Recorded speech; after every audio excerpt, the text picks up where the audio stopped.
Hi beautiful people! So today I'm going to be teaching you how to make a beautiful bath soak out of some plants that you may have lying around in your garden. Enjoy!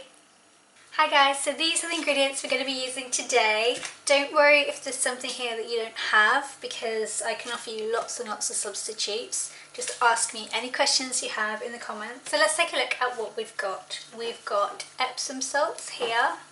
Epsom salt. I hope you guys can see these. We have just plain table salt, and we have some coarse sea salt. I just like to use a little bit of a variety, but you can use sort of 3 portions of one if you want. So if you only have table salt, then just use 3 of this amount of table salt, for example. The main ingredient is Epsom salts, but all will work, and I just like to use a variety to give it a bit of a, I don't know, it just makes it a bit more interesting. I'm also going to use some vitamin E in here because I love vitamin E. It's so good for your skin, but it will help preserve the product as well. I don't know about you, but I don't like using synthetic fragrances. So today I'm going to be using a natural essential oil to add a little bit of a smell. I'm going to be using lavender, but if you follow the amount of drops, you can use any essential oil that you like. Just be careful with peppermint, because peppermint, I would half the amount for peppermint, because peppermint is a very strong essential oil. If you can avoid using it in bath products, then I would. So other good oils, maybe orange, rose, geranium, and then whatever you have in your garden. So I've got some rosemary here. Now this is actually from my herb mill.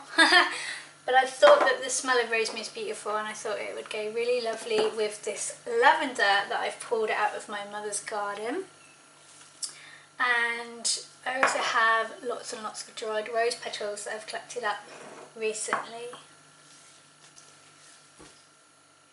Don't worry if you don't have any of these flowers. Have a look and see what you've got in your garden. See what you can dry. You could use sunflower petals.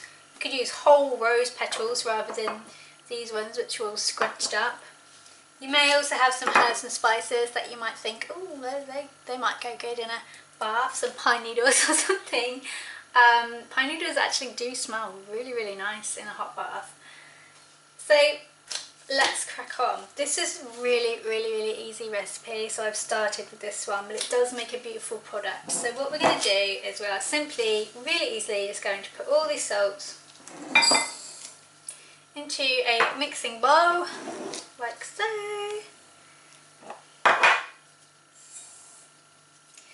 Then we are going to drop in 10 drops of your essential oil. You could use, if you're using synthetic fragrance, that will be 10 drops as well. You can use 10 drops of synthetic fragrance. I've just remembered my lavender oils ran out. Hey you guys, let's try that again. So I'm now using geranium because my lavender oil ran out on me. I didn't check it before I recorded this video, I'm sorry. But geranium is a beautiful flower, and it is a bit of a cross between rose and lavender in the scent aspect. So we're going to add 10 drops of your fragrance or your essential oil.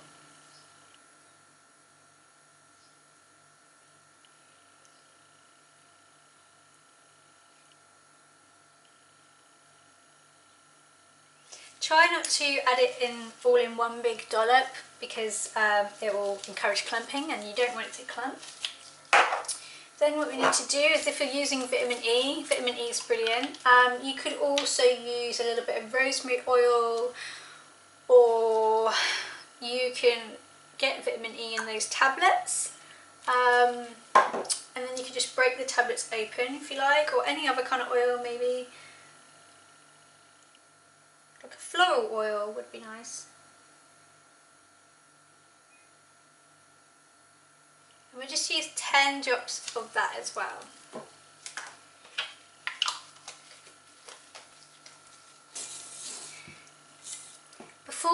any of the botanicals in, we need to give it a good mix so that the oils are not clumping to the salt.